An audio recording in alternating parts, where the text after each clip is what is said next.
The afternoon sun cast long shadows over the quiet streets of Bridgestead, one of those suburban neighborhoods where nothing ever seemed to happen. But for Boone Calloway, a 34-year-old man who had long since adapted to a world of darkness, this day would change everything. Walking with steady steps, his right hand gripped his white cane, while his left held onto the harness of his loyal guide dog, Sable. The German Shepherd moved with precise confidence, leading Boone as he had for years. Since losing his sight at 17 in a devastating accident, Sable had been more than just a service dog. He was Boone's lifeline, his family, his protector. The sudden screech of tires shattered the peaceful afternoon. A police cruiser came to an abrupt stop just a few feet away, and within seconds, a tall, broad-shouldered officer with sharp blue eyes and a stern expression stepped out. His badge gleamed in the sunlight as he adjusted his belt, his hand resting dangerously close to his holstered gun. His name, Officer Zane Whitaker. Without hesitation, his voice rang out with firm authority. "Hey, step away from that dog now." Boone's head snapped in the direction of the voice, his grip tightening on Sable's harness. His pulse quickened. He had faced discrimination before, but there was something about the officer's tone that sent a chill down his spine. "Excuse me? Is there a problem, officer?" Boone asked, keeping his voice calm. "That dog belongs to the police department. Where did you steal him?" Zane snapped. Boone's brows furrowed in disbelief. "Stole?" His fingers curled around the harness protectively. "This is my guide dog. I'm blind." But Zane wasn't listening. He took a step forward, his expression unreadable. Before Boone could react, the officer yanked Sable's harness out of his hand. "I said, let go. This dog is coming with me." The air was thick with tension. Boone stumbled slightly, disoriented, his world suddenly more chaotic than ever. He reached out instinctively, but Sable had already been pulled away. The shepherd let out a confused whine, his ears pinned back as he looked between his owner and the officer. Neighbors started gathering, whispers spreading like wildfire. One woman, standing barefoot on her lawn, took a step forward. Isolde Izzy Fairbanks, a fiery redhead in her mid-50s, had known Boone for years. She immediately recognized the injustice unfolding before her eyes. "Officer, that dog belongs to him. Boone's been blind for over a decade. Sable is his guide," she protested. Zane barely spared her a glance. With a cold expression, he opened the back door of the squad car and shoved Sable inside. The sound of the door slamming shut felt like a punch to Boone's gut. "If this dog is really yours, you can prove it at the station. Otherwise, he's being taken to the department's K-9 unit." Boone stood frozen, his hands trembling. His chest tightened, fury and helplessness mixing in a sickening wave. His world, already cloaked in darkness, felt even more suffocating without Sable by his side. But Zane Whitaker had no idea who he was messing with. Because Boone Calloway wasn't just any man. He was the son of Garrison Calloway, one of the most powerful judges in the state. And when the truth came out, Officer Whitaker would regret this day for the rest of his life. We are almost at 100K subscribers. If you love these heartwarming animal stories, help me reach this milestone. Drop a like right now, subscribe to the channel, and turn on the notification bell. Boone stood motionless on the sidewalk, his fingers twitching at his sides, his breath uneven. Sable was gone. The absence of his guide dog left an unbearable void, as if the last thread of stability in his world had been severed. He wanted to yell, to demand that Officer Whitaker bring his dog back, but he knew it would be useless. Fighting with a cop on the street wouldn't help him. But Boone Calloway wasn't just another man. His pulse pounded in his ears as he reached into his pocket, pulling out his phone. His fingers instinctively found the right contact, and he pressed the call button with a firm resolve. The line rang twice before a deep, composed voice answered. "Boone? Everything all right?" Boone exhaled slowly, gripping the phone tighter. Garrison Calloway, his father, a man feared and respected in equal measure, a federal judge with a reputation for tearing apart corrupt officers in courtrooms. Their relationship had always been complicated, filled with long silences and unspoken disappointments. But one thing was certain. His father did not tolerate injustice. "Dad, I need your help. Cop just took Sable, said I stole him. He wouldn't listen, wouldn't even let me explain." Silence stretched between them. Then, his father's voice dropped into something calm, controlled, and ice-cold. "What's the officer's name?" Boone swallowed hard, feeling the shift in tone. His father was already in courtroom mode, the same voice he used when preparing to dismantle a prosecutor's case with surgical precision. "Whitaker. Zane Whitaker." A rustling of papers came through the receiver. Boone could picture his father sitting at his desk, already pulling up legal records, already setting things in motion. "Which precinct?" I don't know." Another brief pause. Then his father spoke again, his words slow and deliberate. "Go home, Boone. Do not go to the station. Do not call anyone else. I'll handle this." Boone wanted to argue, wanted to be there when they forced Whitaker to admit his mistake. But before he could protest, the call ended. The silence that followed was crushing. He gritted his teeth, a fresh wave of frustration washing over him. Boone had never liked being sidelined, but deep down he knew his father was right. A gentle but firm hand landed on his shoulder. The scent of floral perfume and fresh coffee drifted toward him. He didn't need to see to know who it was. "Come inside, Boone. You shouldn't be alone right now." Isolde Izzy Fairbanks. She had always been more than just a neighbor. She was one of the few people in this town who had always treated him with patience and kindness, even when others saw him as nothing more than a burden. Boone hesitated, his pride warring with his exhaustion. But standing outside, alone, in a world without Sable was unbearable. Finally, he gave a small nod. As Izzy guided him toward her front porch, Boone had no idea that at that very moment, Judge Garrison Calloway was making a call of his own. One that would shake the entire police department to its core. Inside her cozy but cluttered living room, Izzy guided Boone to the couch and placed a warm cup of tea in his hands. He wasn't in the mood for tea, but the simple gesture grounded him, kept his hands from shaking. His thoughts were spiraling. Was Sable scared? Did he think Boone had abandoned him? The very thought made his chest tighten. Boone had spent years learning to navigate a world without sight, but the idea of doing it without Sable, that was impossible. Meanwhile, across town, inside a sleek, glass-paneled office at the Bridgestead Courthouse, Judge Garrison Calloway sat at his massive oak desk, phone pressed firmly to his ear. His expression was unreadable, but the tension in his jaw spoke volumes. The person on the other end of the line, Police Chief Emmett Harlow, had no idea what was about to hit him. "Emmett, I assume you know why I'm calling." The police chief, a man in his late 50s with a career built on carefully maintaining peace in his department, cleared his throat. "Garrison, I just heard about the situation. Then you already know your officer made a grave mistake." There was no anger in Calloway's voice, just a controlled, deliberate sharpness, the kind that made seasoned prosecutors sweat in courtrooms. Chief Harlow pinched the bridge of his nose, exhaling slowly. "Look, I understand your frustration, but there are procedures. Don't patronize me, Emmett. You and I both know that Officer Whitaker had no probable cause to seize my son's dog. He acted out of arrogance and ignorance, and I expect immediate corrective action." The chief fell silent. He had worked with Calloway long enough to know that when the judge demanded something, he expected results. Back at Izzy's house, Boone sat in near silence, except for the occasional sip of tea and the rhythmic tapping of his fingers against his knee. He was used to waiting, used to patience, but this was different. Every minute that passed without Sable felt like another crack forming in his foundation. Finally, the silence was broken by the distant sound of a car pulling up outside. Izzy moved toward the window, peeking through the blinds. "Boone, you're not gonna believe this." Before he could respond, the firm knock on her front door echoed through the house. Boone turned his head toward the sound, his pulse quickening. On the other side of that door stood Officer Zane Whitaker, and he was about to realize just how badly he had screwed up.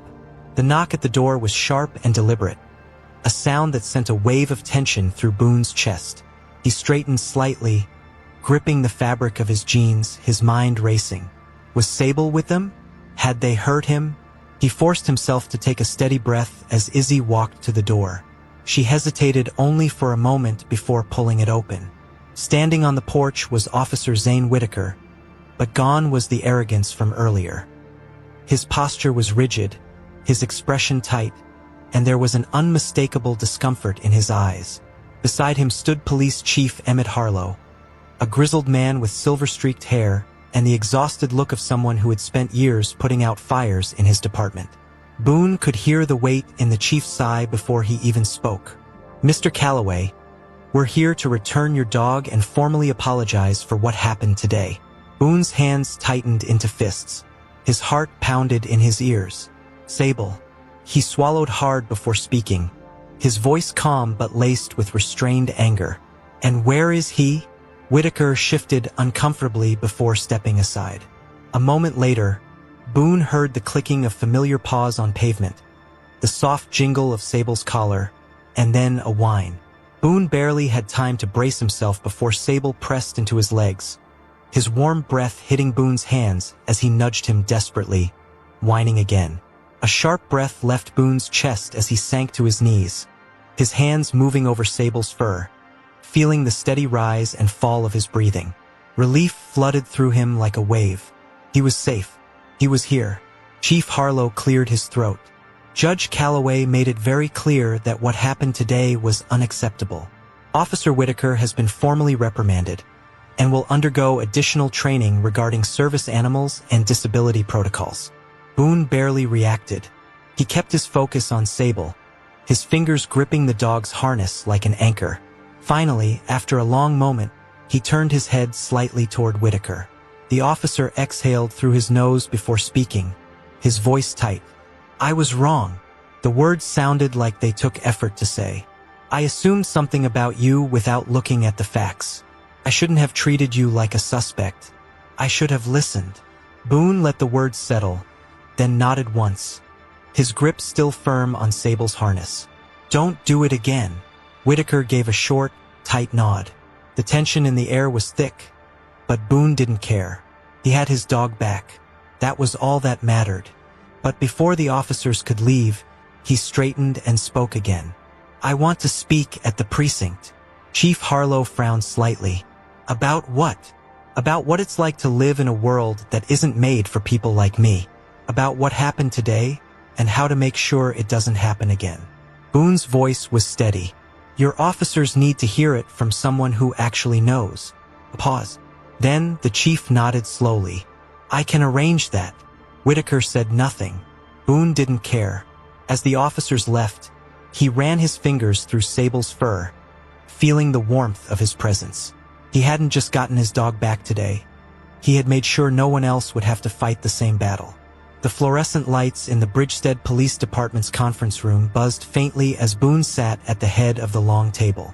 His fingers rested on Sable's harness, feeling the dog's steady breathing beneath his palm. He wasn't intimidated by the rows of uniformed officers sitting before him, though he could sense their skepticism. Some arms were crossed, others leaned back in their chairs, exuding quiet resistance. They didn't think they needed to be here. Boone had heard it all before, the dismissive tone, the unwillingness to acknowledge that a mistake had been made. But today he would make them listen. He took a slow breath and spoke. "I want to start with a question." His voice was even deliberate. "How many of you have ever thought about what it's like to be blind? Not just for a moment, but to actually live in complete darkness, every second of every day?" The room remained silent. Boone allowed the pause to linger before continuing. "How many of you know what it's like to have people assume you're incapable or worse, a threat? To have an officer take away your independence because he didn't bother to ask a single question?" His words hung heavy in the air. A few officers exchanged glances. Others remained still. Boone didn't need to see their faces to know that some were uncomfortable. Good. They should be. His grip on Sable's harness tightened as he continued. 3 days ago, an officer of this department decided that my guide dog, my lifeline, didn't belong to me. He took him without cause, without evidence, and without considering what that meant for me. He turned his head slightly toward Officer Zane Whitaker, who sat stiffly 2 seats away. Boone couldn't see his expression, but he could feel the tension rolling off him. Chief Emmett Harlow, seated at the far end of the table, leaned forward. "Boone, what do you believe needs to change?" His tone was measured, serious. Boone had expected this question. In fact, he had been waiting for it. He squared his shoulders. Real training. Not just a slide presentation, not just a pamphlet. Officers need to understand how to approach situations involving people with disabilities. How to ask questions before making assumptions. How to recognize that taking away someone's guide dog is the same as taking away their ability to function in the world. His voice hardened slightly, because next time it might not be me. It might be someone without a father who's a judge, and they won't have anyone to fight for them. Another silence filled the room, this one heavier than before. Boone could tell that some officers were beginning to reconsider their stance, to understand, even if only a little, what he had lost that day. Finally, Chief Harlow nodded. "You're right." His gaze swept across the room. "This department needs to do better. And it will."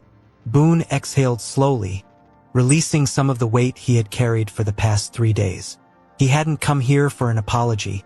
He had come here for change. And judging by the look on Chief Harlow's face, that change had already begun. What a powerful scene. Boone didn't just speak. He made everyone feel the weight of his words. "Now, I want to hear your opinion. Do you think the officer responsible should face consequences beyond training? Or is changing the approach enough? Comment below." Boone stepped out of the Bridgestead Police Department conference room, feeling the weight of the past few days finally begin to ease. The meeting had gone better than he expected. Not because the officers suddenly understood his struggles, but because they had listened. Some had left the room thoughtful, others still skeptical, but one thing was certain. They would think twice before making the same mistake again. Sable walked beside him, his movements steady, his presence grounding Boone in a way nothing else could. Izzy was waiting for him in the lobby, arms crossed, watching the officers filter out of the room. When she spotted Boone, she let out a breath she'd probably been holding since he walked in there. "Well?" she asked, falling into step beside him as he moved toward the exit. "They listened," Boone said simply. Izzy scoffed. "Yeah, well, they should. You basically handed them their own ignorance on a silver platter." Boone could hear the pride in her voice, even if she tried to hide it behind sarcasm. He just shook his head, smirking slightly. It wasn't about proving them wrong. It was about making sure this doesn't happen again. As they stepped outside, the warm afternoon sun pressed against Boone's skin, a stark contrast to the cold tension he had felt inside that conference room. He stopped for a moment, letting the quiet settle around him. It was strange how quickly things had changed. How just days ago, he had been standing on a sidewalk, helpless as Zane Whitaker ripped Sable away from him. Now, that same officer had sat in silence as Boone explained exactly why his actions had been so unforgivable. "So, what now?" Izzy asked after a moment. Boone tilted his head slightly, reaching down to scratch behind Sable's ears. "Now?" He exhaled slowly, his grip on the harness firm but no longer desperate. "Now I go home, and for the first time in days, I don't have to wonder if I'll be able to walk down the street without my best friend." Sable let out a soft huff, pressing against his leg, as if to say he wasn't going anywhere. Boone smiled. "And that's enough for me." Boone had barely settled back into his routine when the consequences of his speech at the police department started rippling through Bridgestead. The first sign came when his father called him the next morning. Garrison Calloway wasn't a man prone to small talk, so when Boone answered, he immediately recognized the weight in his father's voice. "You've made an impression, Boone." Boone frowned, running a hand over Sable's fur as the dog lay stretched beside him. "Good or bad? Depends on who you ask." His father sighed. "Chief Harlow is pushing for a full department-wide training program on disability awareness. That's the good part. But Whitaker..." Boone's grip on the phone tightened at the name. "He's filed a formal complaint, claiming he was unfairly targeted and publicly humiliated." Boone let out a humorless laugh. "Publicly humiliated?" He took my dog in front of an entire neighborhood, treated me like a criminal, and now he wants to play the victim. I told Harlow the complaint wouldn't go anywhere, Garrison continued. But you should know that not everyone in that room was happy to hear what you had to say. Some officers think you were trying to make an example out of them. Boone sighed, leaning back in his chair. I wasn't trying to embarrass anyone. I was trying to make sure no one else goes through what I did. His father was silent for a moment, then said, I know that, and so does anyone who actually listened. But people in power don't like being told they're wrong. Boone could hear the unspoken warning in his father's voice. He hadn't set out to make enemies, but it seemed that some officers in Bridgestead PD now saw him as one. As he hung up the call, Boone rested a hand on Sable's back, feeling the dog's steady breathing. He had won the battle, but the war wasn't over yet. The tension in Bridgestead was shifting, and Boone could feel it. Ever since his speech at the police department, something had changed. People were talking. Some praised him for standing up for himself, while others, especially those in law enforcement, weren't so supportive. Boone knew that change didn't come without resistance, but he hadn't expected it to feel so personal. The first incident was subtle. Boone was walking Sable through town when he noticed how quiet the street had become. Normally, people greeted him, shop owners, neighbors, even kids playing on the sidewalks. But now, there was a hesitation, a distance that hadn't been there before. A few voices hushed when he passed, and though he couldn't see their expressions, he could feel the stares. Word had spread. Then came the real trouble. A letter, no return address, shoved under his front door. Boone ran his fingers over the paper before reading it aloud to Izzy later that evening. Stay in your lane, Calloway. You made enough noise already. Next time, it won't just be your dog they take. Izzy nearly knocked over her tea as she snatched the paper from his hands. Are you kidding me? This is a threat, Boone. Boone kept his expression neutral, but inside, something twisted in his chest. He had expected backlash. He hadn't expected intimidation. It's just words, he muttered. Whoever sent this wants me to be afraid. I won't give them that. Izzy wasn't convinced. You need to tell your dad. You need to tell Chief Harlow. Boone hesitated. Going to the police meant trusting the very institution that had wronged him in the first place. But ignoring the threat could be even worse. He had pushed the department for change, and now someone was pushing back. As Sable nudged his hand, Boone knew one thing for certain. Backing down wasn't an option. Boone had spent years learning how to navigate a world that wasn't designed for him. He had faced ignorance, condescension, and the occasional inconvenience of people underestimating him. But this was different. This wasn't a misunderstanding or a moment of thoughtlessness. This was a direct threat. And whoever had sent that anonymous letter had just escalated their message in the most cowardly way possible. The first thing Boone registered was Sable's sharp, urgent bark. It wasn't his usual alert, this was different. Boone bolted upright in bed, his senses on high alert, his body tensed. Then, a second later, the smell hit him. The acrid, unmistakable stench of burning plastic. His stomach clenched, and before he could even process it, Izzy's voice rang from the other room. Boone, someone set your trash can on fire. Boone didn't waste a second. Moving swiftly, he grabbed Sable's harness, steadied himself, and followed Izzy outside. The heat of the flames was immediate, even from several feet away. The small metal trash bin near his front steps was engulfed in fire, the plastic bags inside melting into a thick, black sludge. The flames weren't large enough to spread to the house, but that wasn't the point. This wasn't just vandalism, this was a message, a warning. Izzy was already on the phone with 911, her voice tight with frustration. Yes, I said fire. Someone lit his trash can on fire right in front of his house. Boone could hear the dispatcher responding, but his focus was elsewhere. His fingers curled into fists as a realization settled deep in his gut. Whoever did this wanted him afraid. They wanted him to know they were watching, and they wanted him to shut up. Minutes later, the distant wail of sirens grew louder, and soon, The street was flashing with the red and blue lights of a police cruiser.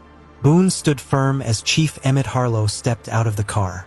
Unlike before, his presence wasn't just procedural, it was personal. Boone could hear it in the way his boots crunched against the pavement, the way he exhaled through his nose before speaking. "Boone, I need you to tell me everything." Boone's jaw clenched. He had wanted to believe that whatever tension his speech had caused would eventually settle, that things would return to normal. But this was proof that some people in this town had no intention of letting that happen. And now, he had no choice but to face the reality he had been trying to ignore. The real fight was just beginning. The flashing red and blue lights painted streaks of color across Boone's porch as Chief Emmett Harlow stood before him, waiting for answers.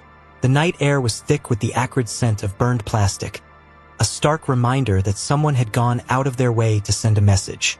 Boone could still hear the crackling embers of the melted trash bin, a small fire that had nearly been extinguished, but the warning it carried still burned in his mind. Sable pressed against Boone's leg, alert and tense, his trained senses picking up on the stress radiating from his owner. Boone reached down, fingers brushing over the dog's thick fur, grounding himself. He was tired, not just from tonight, but from everything that had led up to this moment. From being treated like a criminal to fighting for justice, to now being the target of something bigger than he had anticipated. But no part of him felt like backing down. He had come too far for that. "Boone, this wasn't random," Chief Harlow said, his voice low, serious. "Someone wanted to send a message." Boone let out a short, humorless laugh. "Yeah, and it wasn't exactly subtle." Izzy stood nearby, arms crossed tightly over her chest, her frustration evident. "So what are you going to do about it, Chief?" she demanded. "Because I don't think a slap on the wrist is going to cut it." Harlow sighed, rubbing a hand down his face. "We're already looking into it." His voice was steady, but Boone could tell he wasn't making any promises. "You need to let us handle this. I don't want you escalating anything." Boone tilted his head slightly. "Escalating?" He let the word sit for a moment before continuing. "So, let me get this straight. Someone in this town, maybe even someone in your department, tried to intimidate me, and now you're telling me to stand down?" Harlow's silence said more than words ever could. Boone took a slow breath, feeling the weight of the moment settle on his shoulders. This was it. The crossroads where he had to decide whether to let this intimidation work or to push forward, knowing full well the risks. And deep down, he already knew his choice. "I'm not going to stop speaking out just because someone wants me to be afraid," Boone said finally, his voice unwavering. "I didn't ask for this fight, but I'm damn sure not walking away from it." Izzy nodded fiercely beside him. "Damn right you're not." Harlow let out a slow sigh, but there was something different in his tone when he spoke next. Maybe respect, maybe realization. "All right, Boone, if that's the way it's going to be, then let me help. We'll start with extra patrols in the neighborhood and a full investigation into who sent that threat." He hesitated for a beat. "And if you want to take this further, to make real, lasting change, I can get you in front of the right people." Boone didn't need to think twice. Then set it up. As the officers wrapped up their work and the police lights faded into the night, Boone stood on his porch, Sable still at his side, steady as ever. His battle had started with a single moment of injustice, one cop who thought he had the right to take away his independence. But now it had become something much bigger. He wasn't just fighting for himself anymore. He was fighting for everyone who had ever been ignored, dismissed, or treated as less. And he was just getting started. If you enjoyed this story and want more content like this, don't forget to leave a like and subscribe to the channel. Turn on notifications so you don't miss the next videos. Comment below and let us know what you think about this twist. Do you think Boone made the right choice? Share this video with your friends and help spread the story. Thank you so much for watching, and see you next time.